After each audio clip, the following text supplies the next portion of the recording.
buenas tardes. Bienvenidas y bienvenidos a esta segunda conferencia magistral en el marco del Cuarto Congreso Nacional de Investigación sobre Educación Normal, nuestro ya querido CONICEN. Soy César Romero Mojica, director de Desarrollo Académico de la DGESUM, y para mí es un honor saludar y moderar a nuestra conferencista magistral de esta tarde, la doctora Etelvina Sandoval Flores, comisionada presidenta de Mejoredu, de quien daremos a conocer su semblanza curricular a través del siguiente video. Adelante, por favor. Doctora Etelvina Sandoval Flores, comisionada presidenta de la Comisión Nacional para la Mejora Continua de la Educación, doctora en Pedagogía por la Universidad Nacional Autónoma de México y maestra en Ciencias con especialidad en Educación por el Departamento de Investigaciones Educativas, profesora de Educación Secundaria con especialidad en Psicología Educativa por la Escuela Normal Superior de México y de Primaria por la Benemérita Escuela Nacional de Maestros. Ingresó en 1988 a la Universidad Pedagógica Nacional, en donde es profesora titular de tiempo completo. Miembro del Sistema Nacional de Investigadores de 1990 a 2018 y socia fundadora del Consejo Mexicano de Investigación Educativa.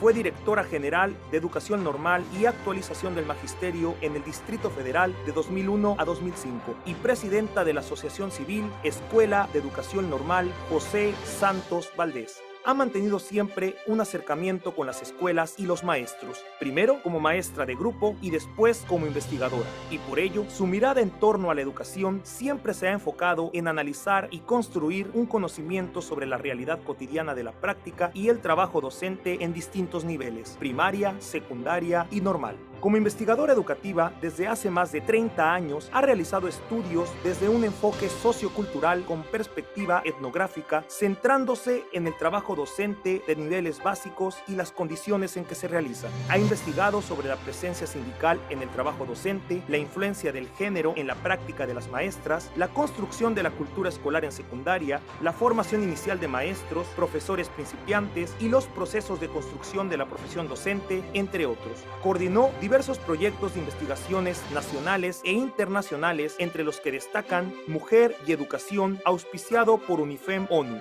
Condición Femenina y Trabajo Docente en el PM Colmex, la formación inicial de profesores de primaria en México, apoyado por CONACYT, y el proyecto trinacional Respuestas al desafío de mejorar la calidad de la formación inicial y el desarrollo profesional de los países de América del Norte, impulsado por OEA. Su investigación más reciente sobre profesores principiantes fue auspiciada por el Consejo Nacional de Ciencia y Tecnología. Ha sido también investigadora externa en la Universidad de Buenos Aires y autora de diversos libros, entre los que destacan La trama de la escuela secundaria, Institución, Relaciones y Saberes, Los maestros y su sindicato, Relaciones y procesos cotidianos, y Retos y posibilidades en la formación de maestros, una perspectiva desde América del Norte. Ha publicado artículos en libros y revistas de investigación.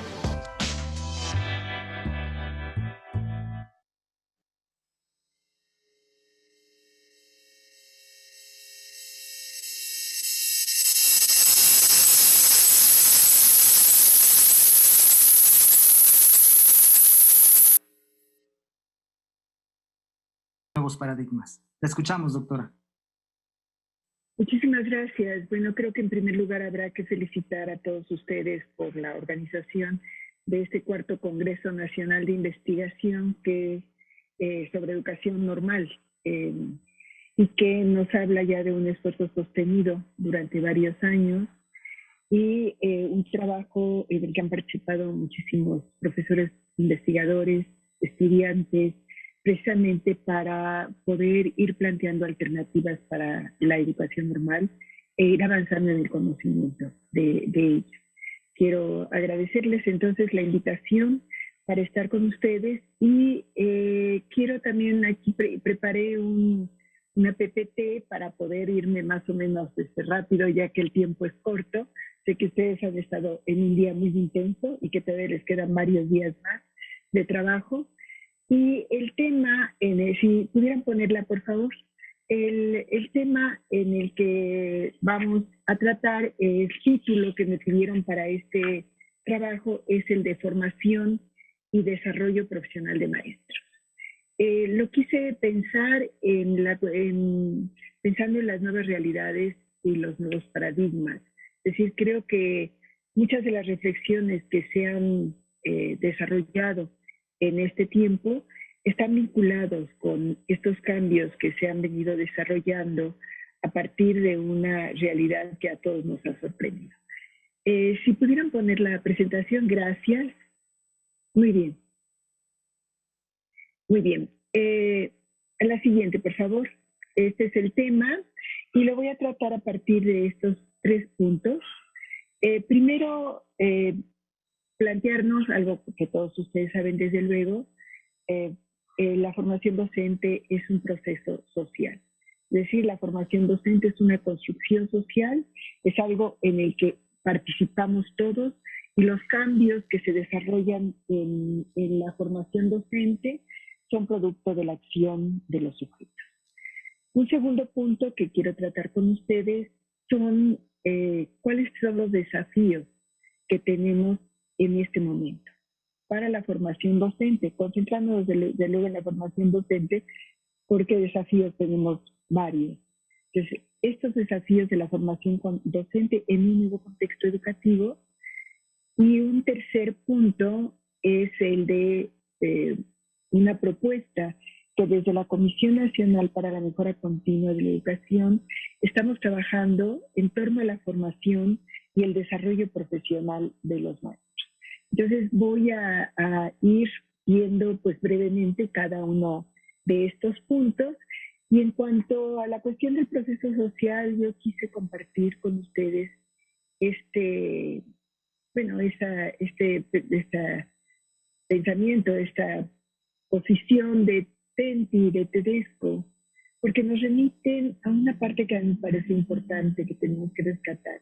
Es decir, el pasado, la historia, tenemos un pasado fundacional, las escuelas normales, la educación normal y en general la formación de maestros en sus distintas instancias, que de alguna manera está presente todavía en la conciencia, en la práctica, e incluso en ocasiones, dicen ellos, en la conciencia reflexiva de los docentes de hoy. Y ellos señalan que si uno quiere captar qué hay de nuevo en el oficio de enseñar, no puede dejar de referirse a los momentos fuertes de su trayectoria en el tiempo. Es decir, la trayectoria de este oficio de enseñante tiene momentos fuertes. Y en ese sentido, para poder ir comprendiendo el presente, también pues uno tiene que mirar el pasado. Y seguramente el pasado en la formación de los maestros nos dará pues muchas pistas de cómo mirar el futuro, porque nunca podemos construir de la nada. Tenemos un pasado que nos va marcando, que los autores llaman un pasado fundacional.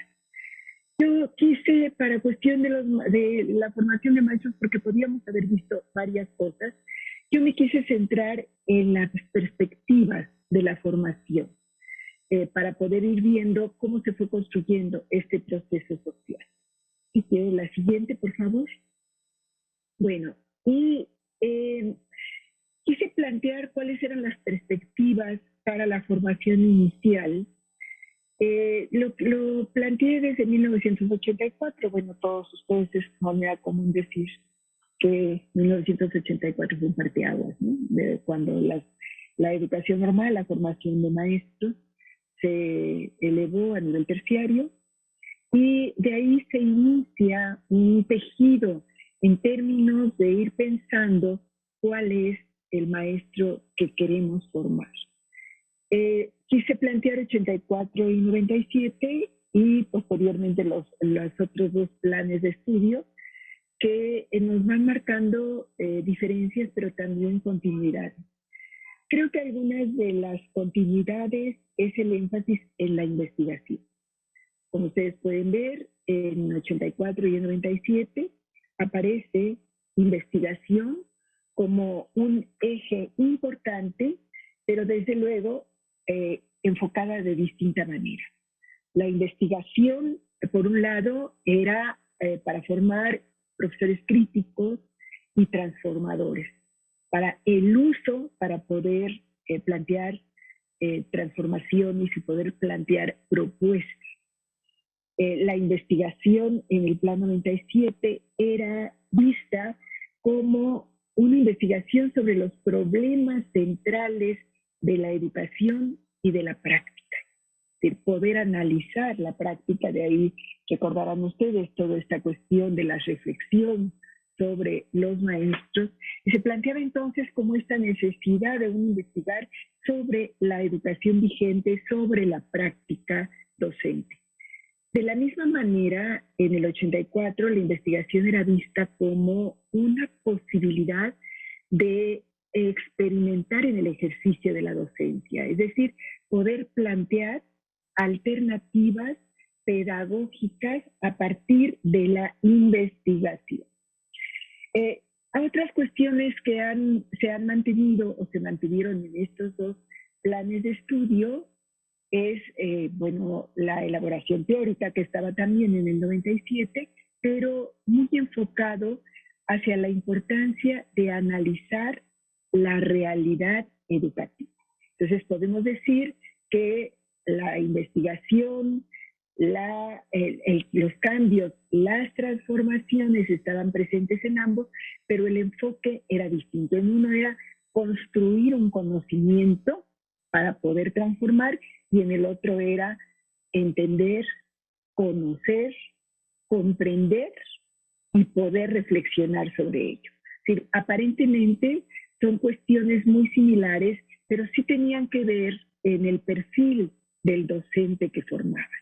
En uno estaba mucho más centrado en la docencia y en el otro estaba más centrado en la formación de un sujeto que pudiera manejar la investigación para desarrollar cambios.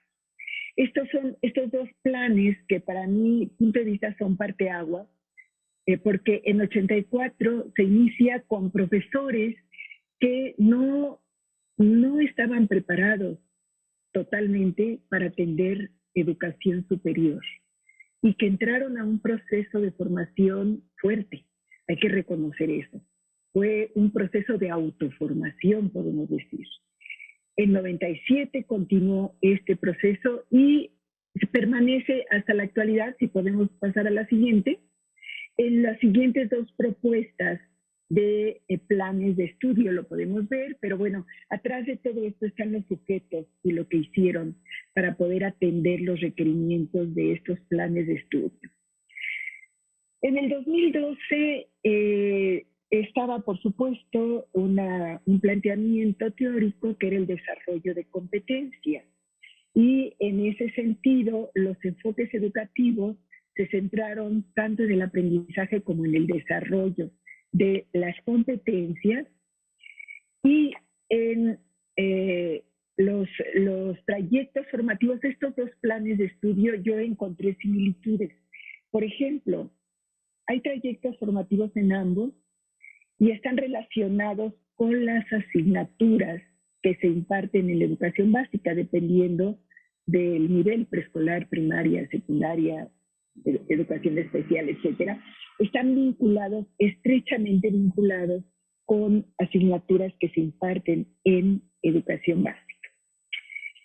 Y ambos tienen énfasis en algo que desde el 2012 y tal vez desde antes estaba se veía como una necesidad: el uso de las TIC, de las tecnologías de la información y la comunicación, y también el aprendizaje del inglés. Si nos damos cuenta, en el plan 2018 creo que es, yo le puse 17-18 porque tenía la impresión de que se había desarrollado en el 17, pero creo que se empezó a aplicar desde el 18 y a partir de una elección de las escuelas normales. Lo que tenemos entonces fue un programa que también existió en el 97, una estrategia de fortalecimiento y de transformación de las escuelas normales.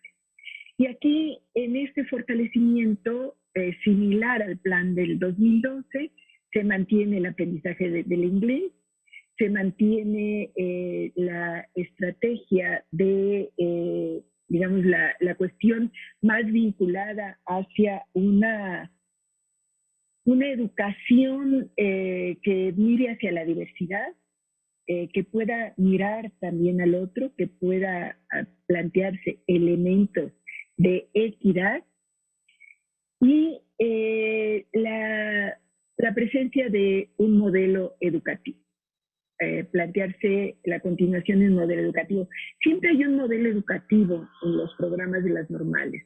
Ustedes ven que en el 2002 está el desarrollo de competencias, mientras que acá hay un modelo educativo. En ese momento había un modelo educativo que se estaba desarrollando y se veía la necesidad de ubicar el plan de estudios en este modelo educativo.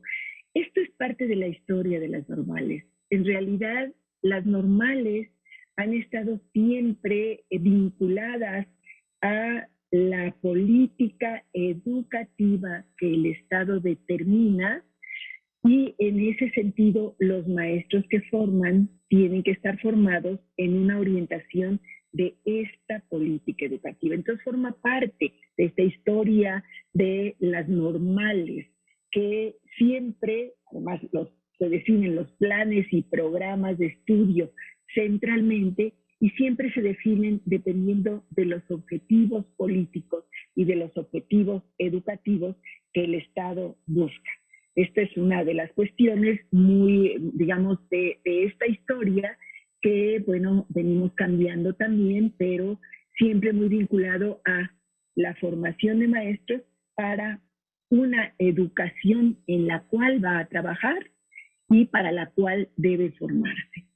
Bien, en el 2018 también tenemos otras cuestiones que surgieron, que también ya estaban en 1997, que era la profesionalización de los docentes, de los formadores de maestros, y bueno, aquí agrega la sinergia con universidades y centros de investigación bajo la idea de ir abriendo las instituciones de educación normal. Ustedes recordarán cómo nos decían mucho que éramos como cápsulas cerradas, las escuelas normales, que no nos abríamos a los demás. Yo siempre me preguntaba si nosotros no nos abríamos a los demás no se abrían a nosotros, pero bueno, ese es otro tema. Y el apoyo a las normales y estímulos para la excelencia. Es decir, van entrando una serie de políticas que están vinculadas a políticas educativas de la educación superior. Entonces, aquí en este breve repaso, lo que podemos nosotros darnos cuenta es cómo si las políticas educativas fueron atravesando las propuestas del maestro que se debía formar o que se quería formar, y cómo desde aquel maestro del 84, el maestro investigador, entramos también a un profesor, aunque aquí ya no puse el perfil, ¿verdad? A un maestro también que maneje elementos de la investigación y que sea un estudiante que pueda también abrirse al conocimiento en otras instituciones. Adelante, por favor. Esta historia, por supuesto, está afincada en las políticas para las escuelas normales. Yo quise aquí poner 3 políticas que también para mí son parteaguas. Desde luego que en medio de todo esto hay muchas otras políticas, pero estas serían como las centrales para las escuelas normales. 1997 se reivindican a las escuelas normales como las instituciones que pueden, solamente ellas pueden formar a los nuevos maestros. Le llaman recurso insustituible, pues tienen una experiencia acumulada y una competencia profesional que es necesario potencializar. Si ustedes se dan cuenta, en este tiempo, en los 90, se discutía mucho a nivel, sobre todo latinoamericano, dónde debían formarse los maestros. Y la formación de maestros pasaba a las universidades, pero a partir de centros de formación del magisterio. Y en México se conservaron las escuelas normales. Fue una política, una definición de política conservar las escuelas normales. 2013, bueno, ya hay un arrepentimiento de esta política, empieza a surgir una tendencia un poco oculta, y no tanto, para desaparecer a las escuelas normales. Ahí se plantea, recuerdo muy claramente que había que acabar con el monopolio de las normales en la formación de maestros. bueno, la frase célebre ya no la repito, pero todos ustedes la conocen, y se plantea como las normales como una opción más para la formación inicial, ¿no? Porque otras instituciones de educación superior ofertarían programas autorizados o otras personas, otras instituciones con carreras afines y con perfiles complementarios también formaban profesionales que participarían en procesos formativos y de actualización docente. Es decir, en ese momento yo creo que de trasfondo había un cambio en la conceptualización del magisterio, no más el maestro formado para la enseñanza, formado para la educación, sino un profesional de la educación que podría enseñar, pero que también podría tener otras capacidades. Las escuelas normales en ese sentido fueron, y creo que todos lo vivieron, instituciones que fueron un poco marginadas durante todo este periodo. Pero para el 2018 la política cambia. Se plantea fortalecer las instituciones públicas de formación docente. Los egresados de las normales públicas del país, UPN y CAM, van a tener prioridad en la admisión al servicio público educativo. Esto no es gratuito, ¿eh? Esto no es gratuito, es una forma de fortalecer a las normales, aunque también compromete mucho a las normales en términos del profesional que está formando. Y por otro lado, hay una parte que a mí me gusta mucho, esta última, que habla de los planes y programas de estudio de las escuelas normales que deben responder tanto a la necesidad de contar con profesionales de excelencia, profesionales para lograr la excelencia en educación, pero también a las condiciones del entorno para preparar maestras y maestros comprometidos con su comunidad. Es decir, estamos como en un regreso y en una recuperación también de esta historia. El compromiso de los maestros, el compromiso educativo de los maestros con las comunidades. Creo yo que este es un eje que ha estado siempre presente en la formación de los maestros y que esto ha llevado a la pervivencia de las escuelas normales y a la posibilidad no solo de su mantenimiento, sino de su crecimiento y de su enriquecimiento. Esta parte que es un poco como lo que yo quería retomar de esta manera como se ha venido tejiendo la historia para las normales, nos da pie para el siguiente punto. ¿Cuáles son los desafíos para la formación docente en un nuevo contexto educativo? Adelante, por favor. Bien. Antes de que pasemos eso, recupero algo que yo siempre he dicho, por una cuestión que ha llevado a las normales a estar siempre queriendo reafirmarse como instituciones de educación superior cuando lo son, desde 1984. Solamente que son instituciones de educación superior con características particulares. No son como otras instituciones de educación superior. Las normales enseñan a enseñar y enseñan lo que se enseña. Es decir, son instituciones netamente educadoras. Y esto implica desarrollar capacidades específicas, tanto disciplinarias como didácticas y pedagógicas, y también de conocimiento y de análisis de la realidad educativa. También implica el conocimiento del contexto, ¿no? Y la comprensión del nivel educativo en el cual se trabaja y para el cual cada normal forma maestros.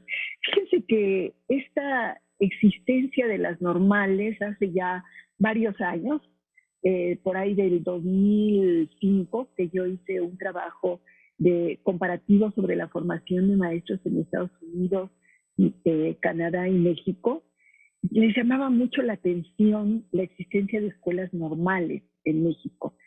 Y decían que realmente era una institución que deberíamos de conservar.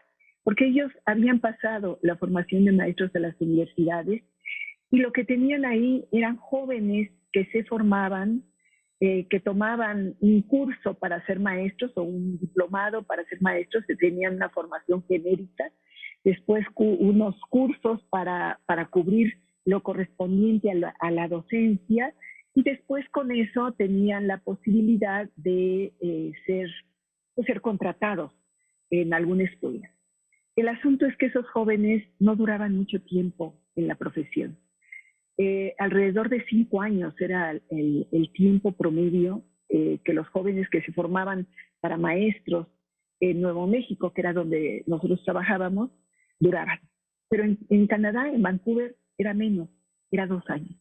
Es decir, se formaban, se capacitaban, podríamos decir, para la enseñanza, pero como una manera de tener un empleo, en lo que podían conseguir empleo en su propia profesión, la profesión que a ellos les interesaba. En México hay una cuestión que también tenemos que discutir mucho. Estamos formando a maestros para ser maestros. Y en ese sentido, es para ser enseñantes y para tener capacidades específicas para poder vincularse a los contextos, para poder transformar la educación y para poder comprometerse. Esta es un poco el sentido de esta idea que yo le señalaba en la diapositiva anterior, cuando se decía que había que formar maestros y maestras comprometidos con su comunidad. Tal vez este sea un elemento importante de pensar, el compromiso del magisterio, el compromiso de los normalistas. ¿Qué compromiso es el que puede llegar a construirse? ¿Qué maestro estamos formando? Me parece que esto nos sirve como preámbulo para pensar en esta nueva realidad educativa que actualmente atravesamos. Adelante, por favor.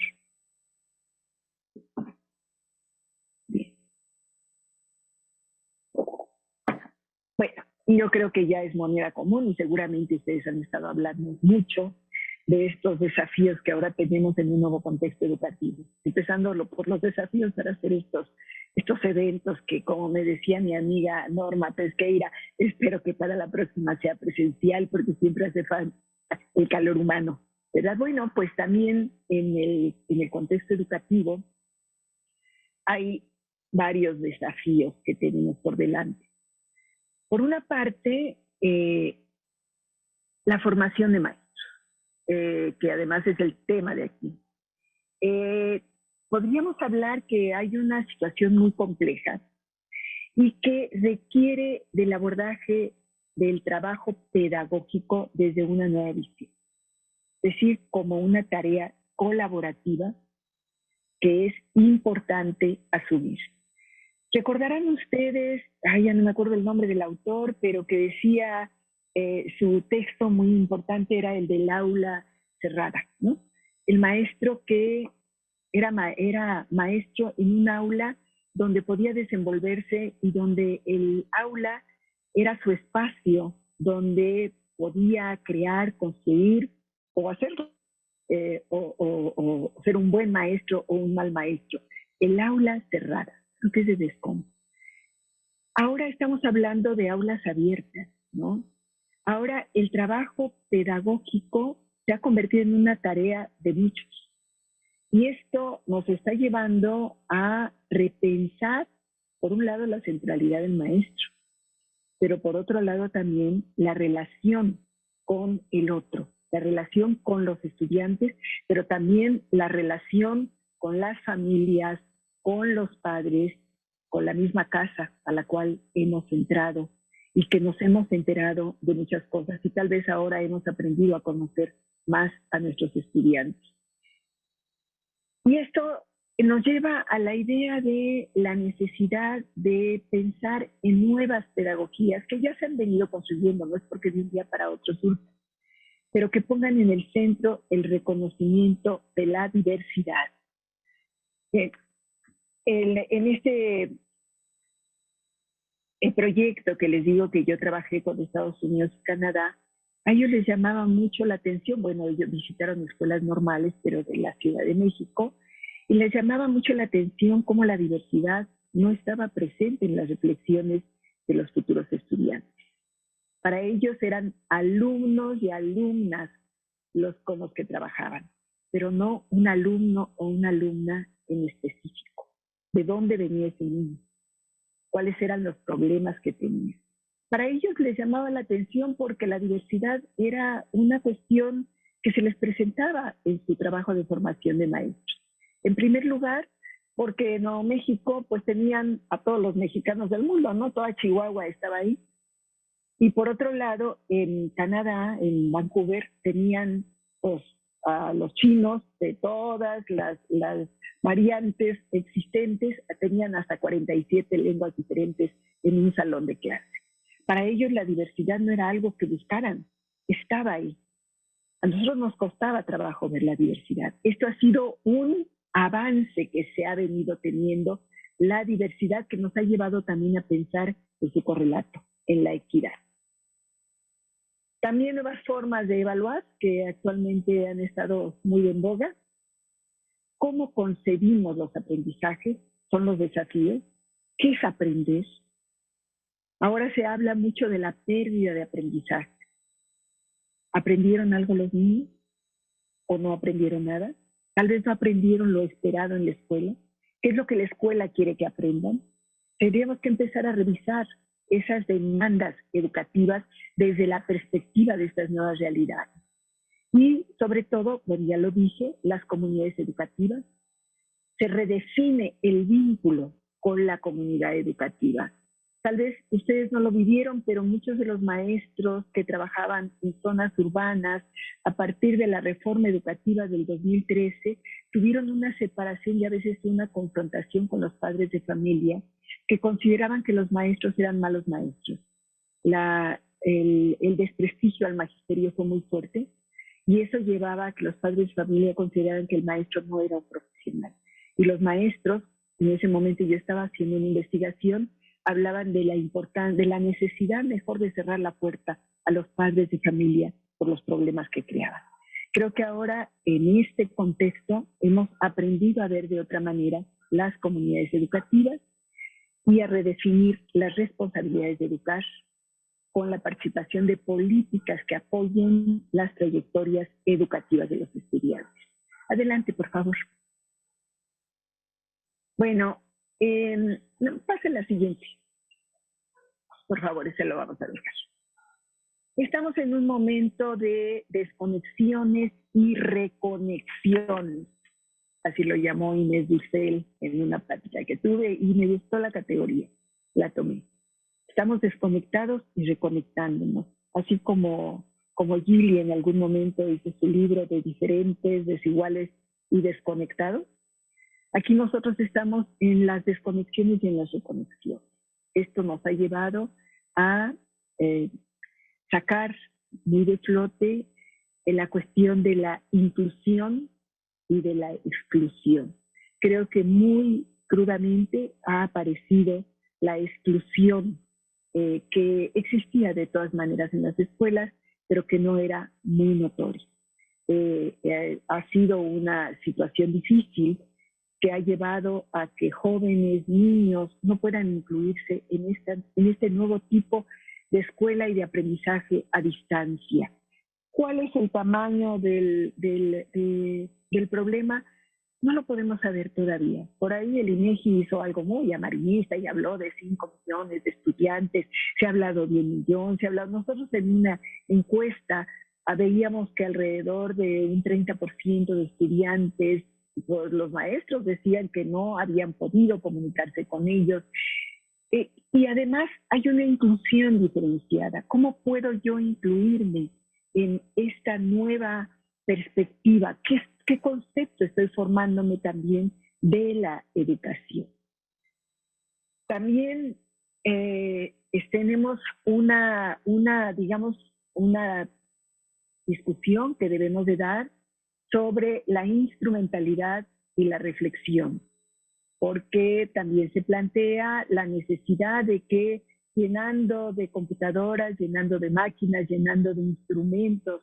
La escuela, con eso la educación se transforma, se cambia. E incluso, bueno, todos ustedes seguramente han escuchado estas nuevas formas de educación que ya están surgiendo, distintas perspectivas educativas a distancia, etcétera, como poniendo en el centro la instrumentalidad, el cómo. Creo que yo apostaría más a una necesidad de una reflexión de la educación que no haga de lado la instrumentalidad, pero que la instrumentalidad esté al servicio o esté guiada más bien por la reflexión de para qué educar y cómo educar.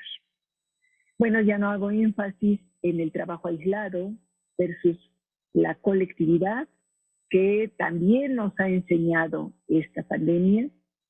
Los maestros han tenido que trabajar de manera colectiva, sobre todo los maestros de secundaria, ¿Recuerdan los maestros de secundaria que trabajaban en el aislamiento más completo?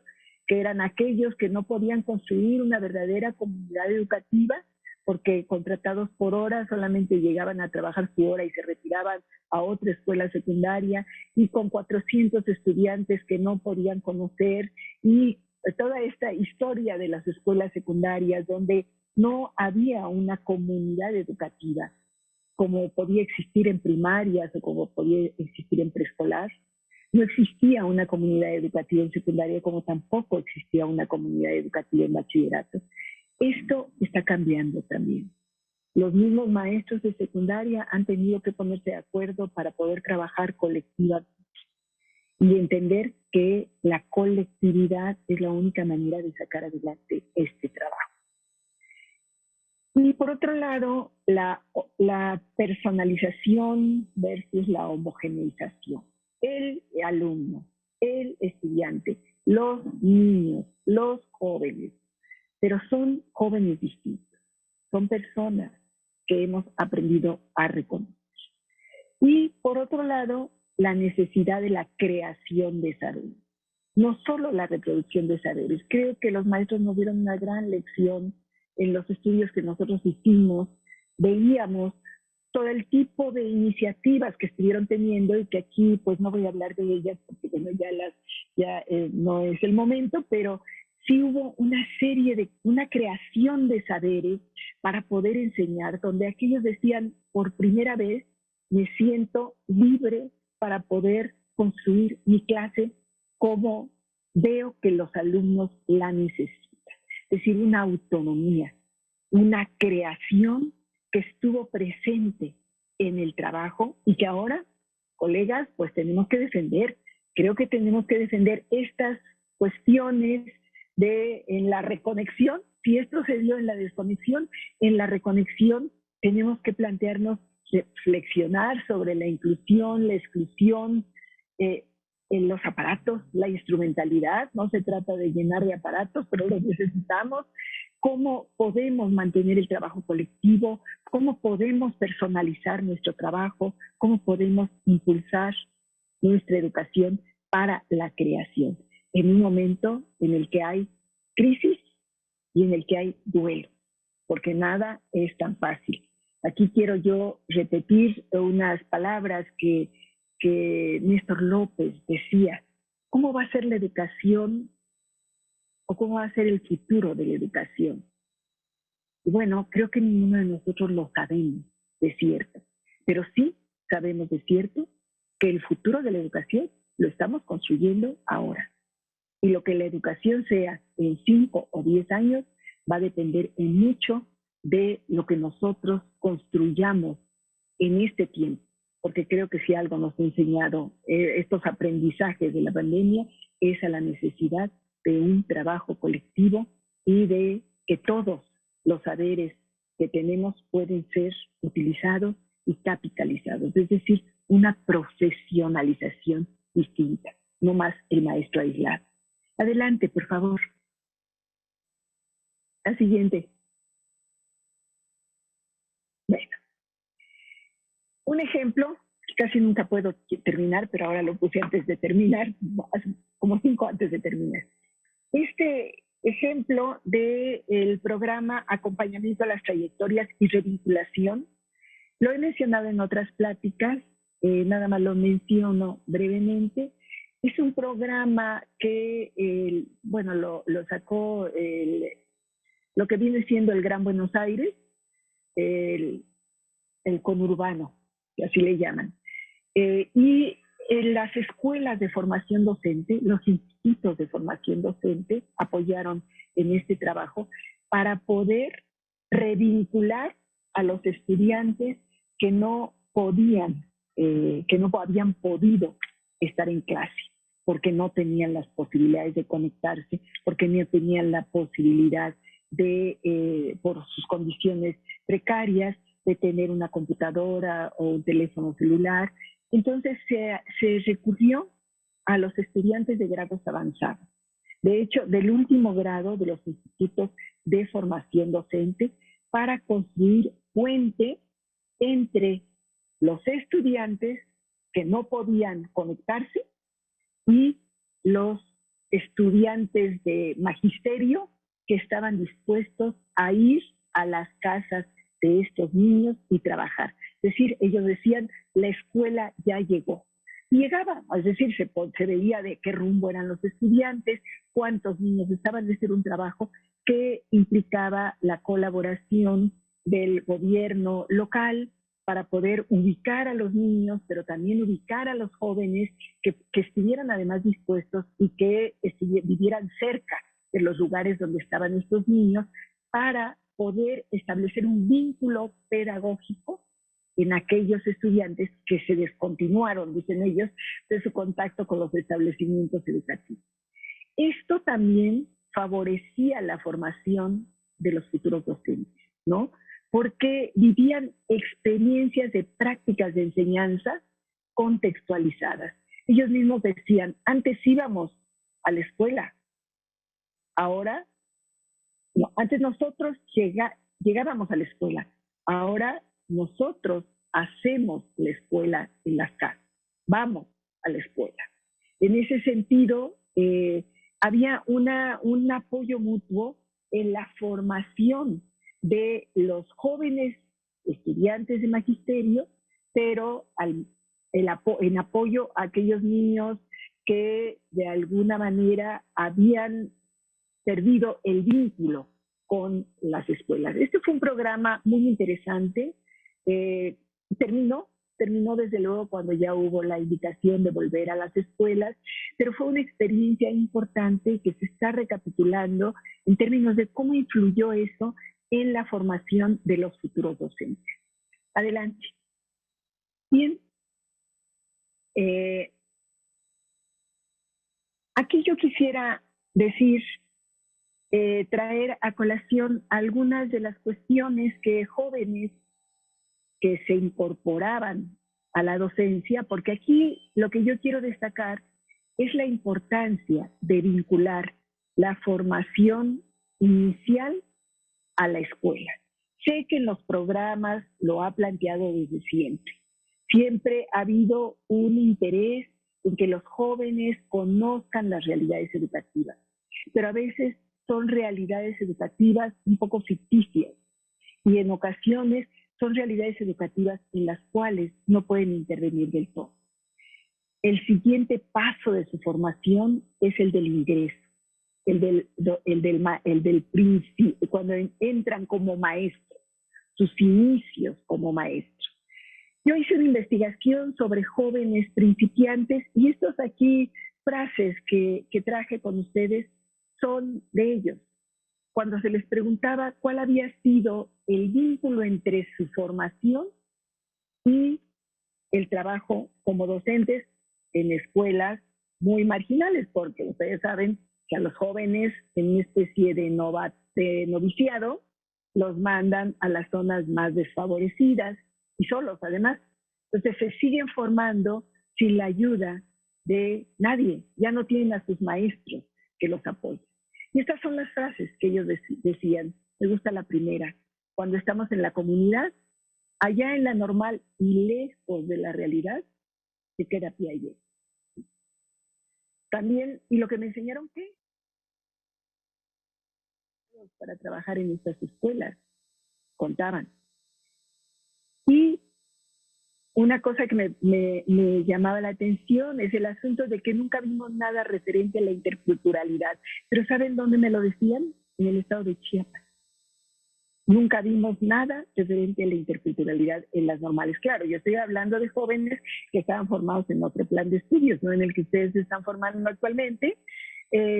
Jóvenes que, porque mi investigación la hice en el 2011, entonces eran de otro plan de estudios desde luego, pero esta realidad, este encuentro con la realidad es importante. Y ahí, desafortunadamente, es cuando se termina la formación inicial. ¿Por qué? Porque hay un corte que desde mi punto de vista es artificial entre la formación inicial y la formación en el servicio. Me parece que son puentes que tenemos que construir y retomar más allá de digamos, un poco la práctica que desarrollan los estudiantes y que es muy bueno que la desarrollen y que es muy bueno que la profundicen, pero poder tener un seguimiento de los estudiantes cuando ellos están ya en condiciones de trabajo, ahora sí que condiciones reales de trabajo. Adelante. Entonces, en la agenda de la formación de los maestros, adelante, por favor. Podríamos decir que está... Puede pasar la siguiente, gracias. Como pendientes, tenemos construir una agenda conjunta para la formación de maestros. Una agenda que no separe la formación inicial con la formación en servicio. Una agenda que pueda permitir hacer una extensión de las experiencias que las instituciones de formación de maestros tienen para los problemas que los jóvenes y los maestros enfrentan en la educación. Esta es una agenda pendiente. Les voy a contar que es uno de nuestros proyectos que tenemos y que esperemos que pueda resultar. Las experiencias pendientes, bueno, ese ya hablé mucho, retomar estas experiencias derivadas de la educación remota de emergencia, que nos exigen nuevas perspectivas en la formación docente, y vincular la formación inicial y continua bajo el concepto de formación continua, que es la propuesta que nosotros tenemos. Adelante, por favor, déjenme ver cuánto tengo de tiempo. Adelante, ya no vamos a pasar esta, por favor, la siguiente, porque esto ya les voy a hablar del horizonte de mejora que hemos construido, pero quiero mejor plantearles cuál es la propuesta que nosotros estamos desarrollando y que queremos plantearla a la Secretaría de Educación Pública, a las Secretarías de Educación Estatal y a las distintas subsecretarías que conforman la Secretaría. Adelante, por favor. Esta no la voy a manifestar. La otra.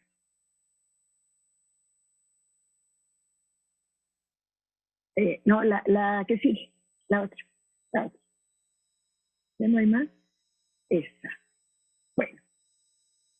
Partimos de este concepto, formación docente continua.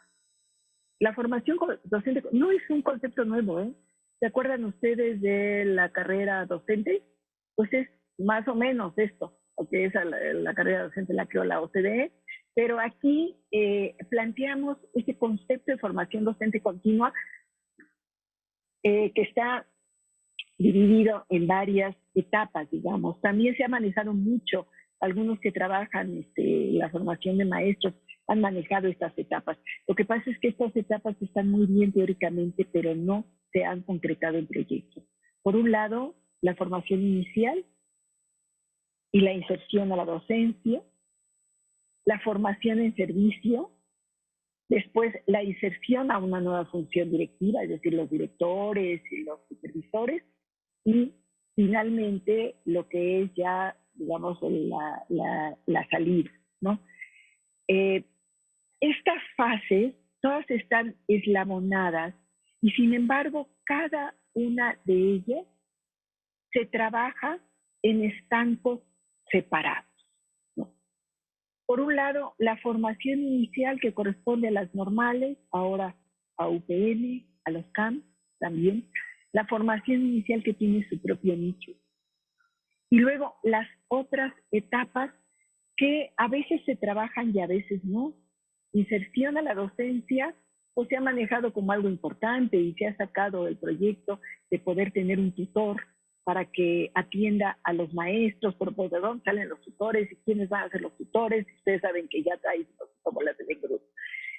Después, esta formación en servicio, que no es la misma que la que requieren los jóvenes que están iniciando.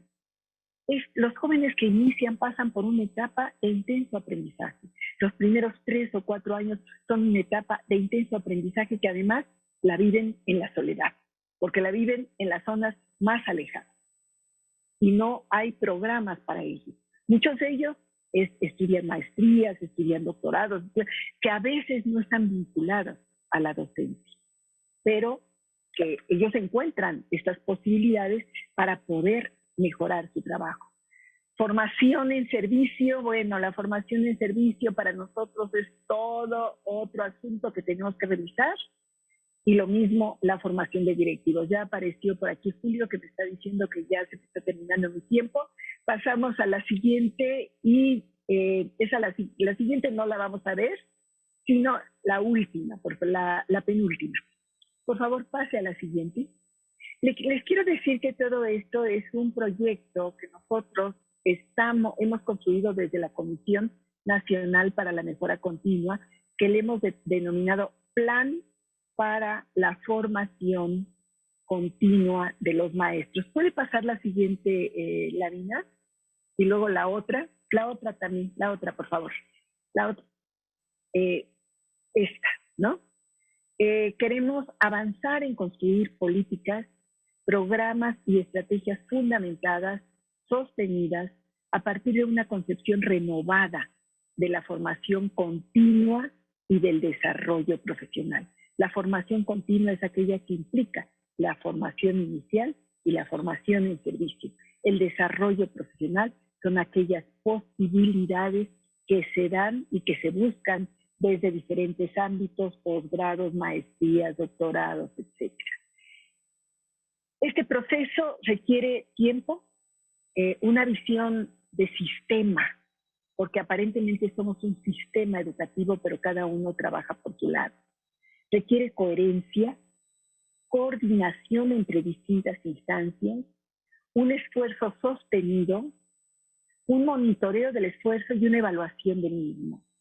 Nosotros estamos apostando al acuerdo responsable entre los docentes, las autoridades educativas, las instituciones de educación superior, los especialistas, para poder alcanzar los objetivos. Este es un plan que dentro de poquito lo va a conocer el doctor Mario Chávez y vamos a empezar una discusión interesante. Creemos que si algo nos ha dejado la pandemia y si queremos realmente pensar en el futuro de la educación, pensar la formación de maestros desde otra perspectiva, donde las normales no sean estancos cerrados y la formación continua de los maestros es el espacio de miles y miles y miles de cursos que se van eslabonando sin mucha lógica. Tenemos que unir fuerzas y pensar en esta educación del futuro, que desde ahora estamos construyendo. Muchas gracias. Bien, pues muchísimas gracias, doctora Etelvina Sandoval. Muy interesantes sus reflexiones y análisis. Comentarle que tenemos comentarios en el chat, por supuesto, felicitaciones. Y tenemos oportunidad para una pregunta que están realizando específicamente aquí. Bueno, son dos, vamos a ver. El maestro Alberto Salinas Pérez del CREM, profesora Amina Madera Lauterio, le pregunta de qué manera seguir potenciando la formación de los formadores, tanto bajo una docencia reflexiva como en las habilidades investigativas, para favorecer la producción de saberes que solucionan problemáticas de la educación básica. Y por otro lado, el maestro Martín Ávila le pregunta, cuando uno se va a trabajar como docente en una comunidad rural, lo que se estudia en la Escuela Normal Rural realmente queda muy lejos de la realidad. ¿A qué nuevos paradigmas nos enfrentamos los docentes en nuestro trabajo cotidiano? Son esas dos preguntas, maestra, por favor. Muy bien. Bueno, una es la formación de formadores, que me parece que ustedes han hecho mucho trabajo en la formación de formadores. De hecho, ha sido un ámbito en el que ha trabajado mucho la DGESU y ustedes mismos, apoyados por la DGESU, desde luego. Porque pienso que las escuelas normales han entrado a un ciclo en términos de poder hacerse cargo de sus propios avances. Y eso me ha parecido muy bien. Por supuesto que hay diferencias. Hay diferencias que tienen que ver con inequidades preexistentes en las escuelas normales, ¿no? Bueno, yo estuve hace poco, bueno, no tampoco, hace como 2 años en la escuela Amina Madero Lauterio, una escuela que, bueno, ya había tenido, me parece por ahí, un cuerpo académico reconocido, además los maestros con mucho interés para poder formarse, continuar formando.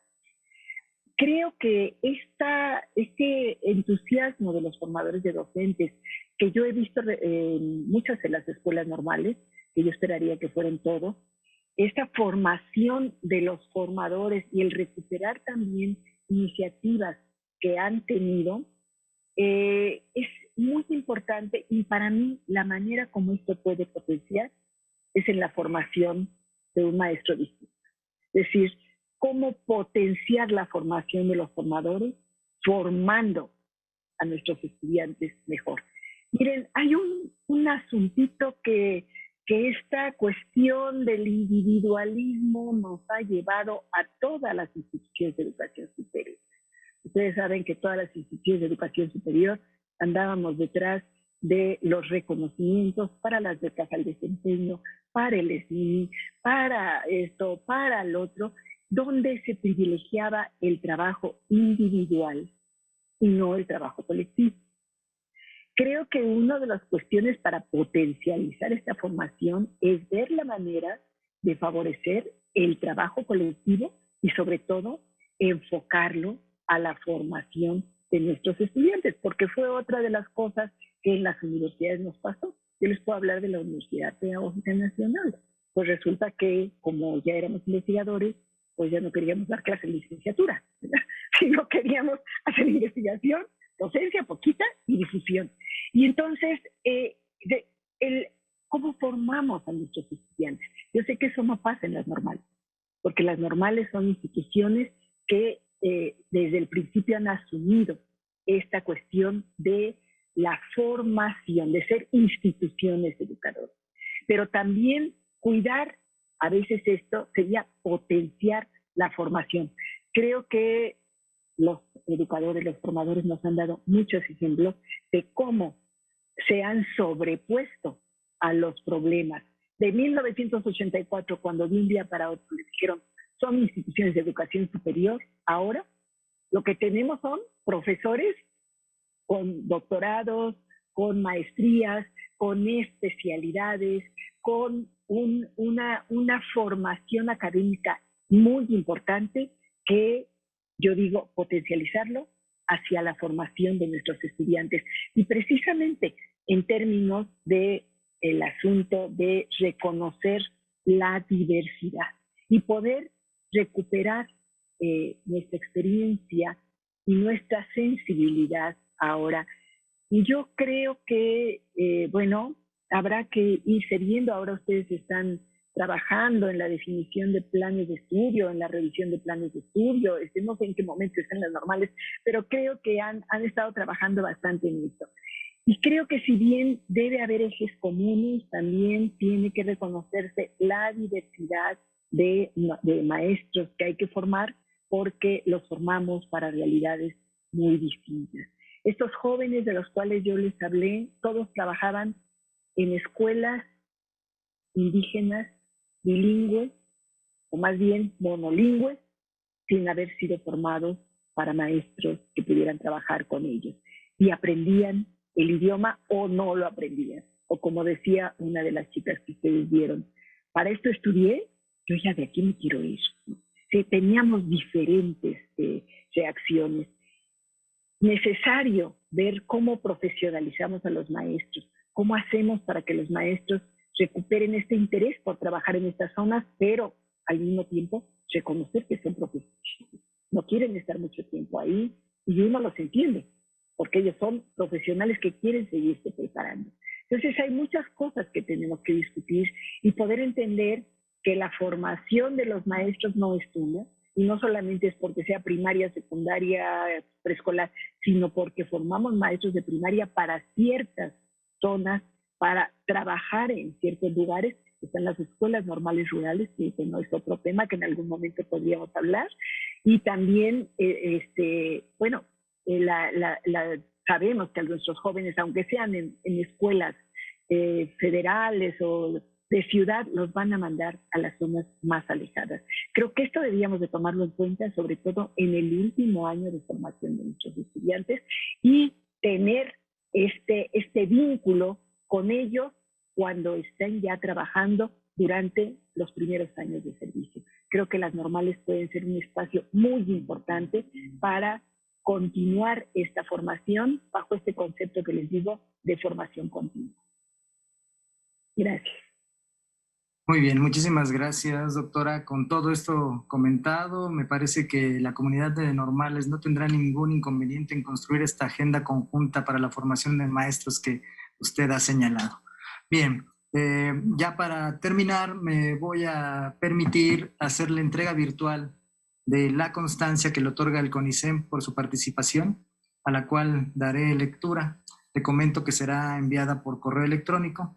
Y la constancia señala el Cuarto Congreso Nacional de Investigación sobre Educación Normal, la Dirección General de Educación Superior para el Magisterio, a través de la Secretaría de Educación y Cultura de Sonora, otorga el presente reconocimiento a la doctora Etelvina Sandoval Flores por haber impartido la conferencia magistral titulada Formación y Desarrollo Profesional de Maestros, Nuevas Realidades, Nuevos Paradigmas, en el Cuarto Congreso Nacional de Investigación sobre Educación Normal, con una duración de 1 hora en modalidad virtual. Hermosillo, Sonora, 22 de junio del 2021.